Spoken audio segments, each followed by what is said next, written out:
Bonsoir Mathieu, ce procès, il va donc débuter le 4 mars 2024 à la veille du Super Tuesday, échéance importante pour les primaires républicaines. C'est au plus mauvais moment finalement pour le candidat Trump.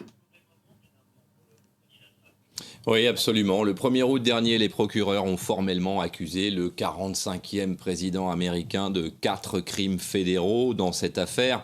Dans l'ordre, complot à l'encontre de l'État, obstruction et entrave à une procédure officielle et atteinte aux droits électoraux. Ce sont des chefs d'inculpation extrêmement sérieux, on le sait, et concrètement, en cas de condamnation, Donald Trump risque extrêmement gros. Mais vous l'avez dit, en dehors des risques de la procédure, le choix de ce 4 mars pour débute le procès à Washington est en réalité la pire date, puisque nous serons alors, vous l'avez dit, à la veille du Super Tuesday, c'est-à-dire le jour où pas moins d'une quinzaine d'États organisent leurs primaires. Des États comme le Colorado, la Californie ou encore le Texas, des États essentiels en réalité. C'est donc un moment de la pré-campagne où Donald Trump devrait être entièrement mobilisé par cet enjeu.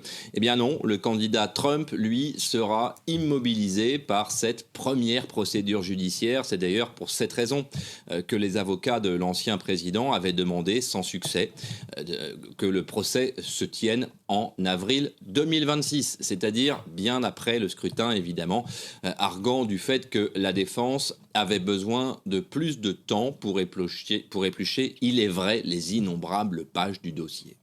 D'autant que sa défense a du travail, hein, Mathieu. On le sait, il ne s'agit pas de là des seules poursuites judiciaires contre l'ancien président. Est-ce que son calendrier judiciaire commence à se clarifier ?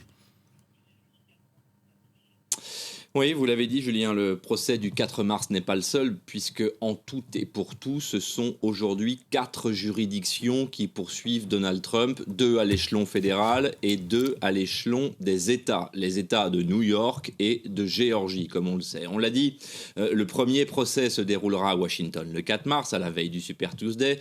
On l'a compris dans ce dossier, c'est la justice fédérale qui sera à la manœuvre. Mais très rapidement après, le 25 mars, à New York cette fois, devant une cour de justice locale, le candidat Trump devra s'exprimer sur l'affaire Stormy Daniels. Vous vous en souvenez, cette actrice porno qui aurait perçu des fonds de la campagne de 2016 pour acheter son silence. Puis, très vite, pour ne pas dire simultanément, les avocats de Donald Trump devront plancher sur le procès de Floride, cette fois, procès fédéral, lui aussi, au cours duquel il sera reproché à Donald Trump, vous vous en souvenez également, d'avoir conservé des documents classifiés après avoir quitté la Maison-Blanche. Et enfin, le procès de Géorgie, où Donald Trump et son équipe sont accusés d'avoir tenté d'inverser encore une fois les résultats du scrutin en faisant pression sur notamment le personnel électoral. L'été arrivera donc extrêmement rapidement avec la convention républicaine de juillet, au cours de laquelle le candidat est officiellement désigné par son parti. En tout cas, il devrait l'être. Rappelons qu'aujourd'hui, Donald Trump affiche un score de 53% d'intention de vote pour les républicains. Avec un programme aussi chargé pour Donald Trump, on voit mal comment sa campagne ne pourrait pas être directement impactée. Et pourtant, il reste favori de cette présidentielle chez les Républicains. Et l'on suivra cela et l'évolution de ce calendrier avec vous.